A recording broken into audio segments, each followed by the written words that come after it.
अगला टॉपिक आता है total internal reflection.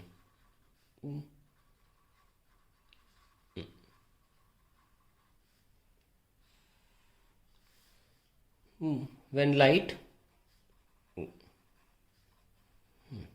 travels from denser to rarer medium,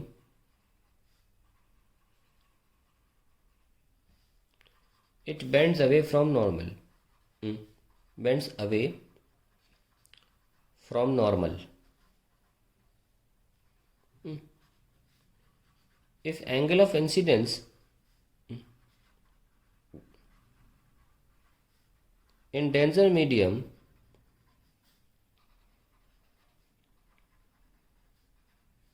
is further increased,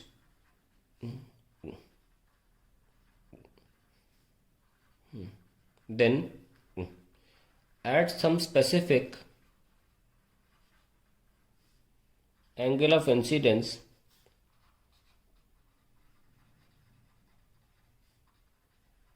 the angle of refraction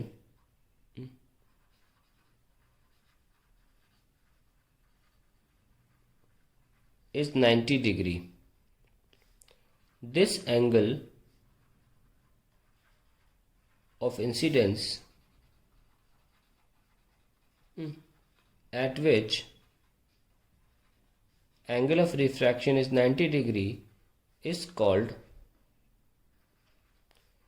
critical angle of incidence.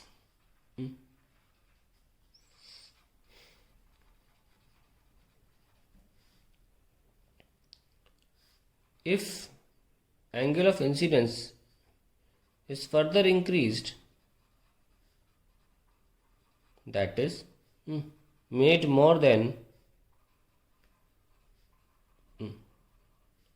critical angle,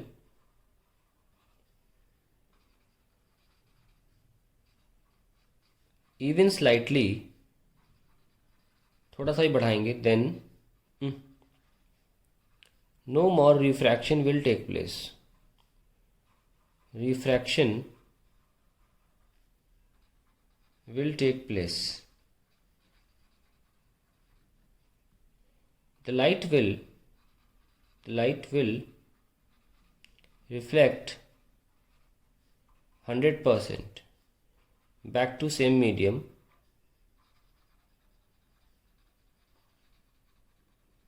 and this phenomena is called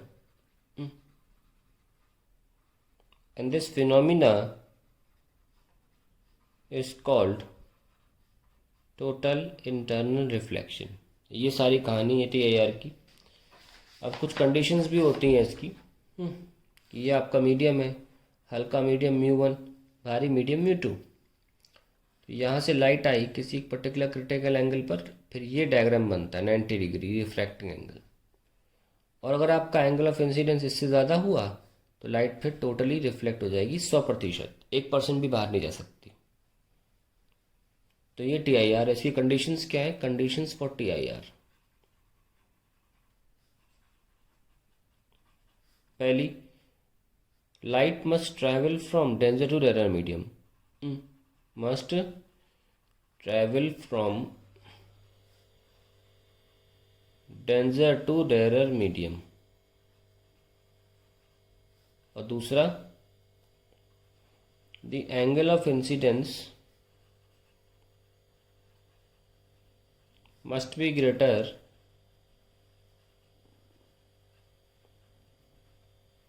than angle of critical incidence, यानी कि angle I should be greater than critical angle. अब एक बात बहुत important सुने कि critical angle जो होता है is for a given pair of medium. दो मीडियम्स के लिए होता है, किसी एक मीडियम के लिए ऐसे नहीं बोलते ग्लास के लिए है, वाटर के लिए, ऐसे नहीं बोलते कभी भी। Is for a pair of medium, given pair of medium. ये मत बोलना क्रिटिकल एंगल ऑफ ग्लास क्या है, absolutely wrong. Glass and water ऐसे बोलना है, पेयर ऑफ मीडियम। तो अगर हम देखें क्रिटिकल एंगल ग्लास के लिए और वाटर के लिए, ग्लास और एयर इंटरफेस के लिए sorry, it is 42 degree and very close to 41.2, कुछ 41.8 अलग अलग ग्लास हैं, लेकिन हाँ 42 आप ऑन एन एवरेज ले सकते हैं। Critical angle for water air interface is 49 degree. तो ये सब आपको पता चल जाता है तो थोड़ा सा इंटरेस्ट आता है कि ठीक है। सो यहीं पे हम कुछ देखेंगे importance of total internal reflection, और इसी पे बेस्ड एक एप्लीकेशन होता है विशेष ऑप्टिकल फाइबर, उसको आप समझते हैं। Optical fibre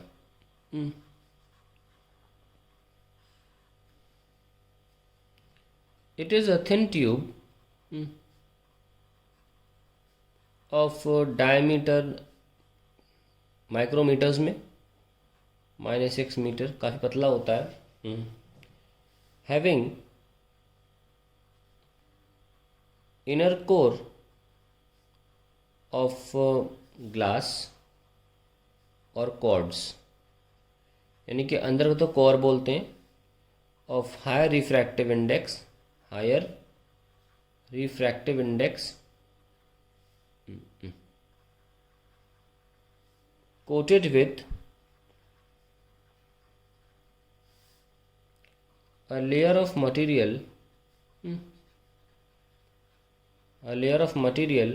of lower refractive index। तो कुछ इस तरीके का आप देख सकते हैं,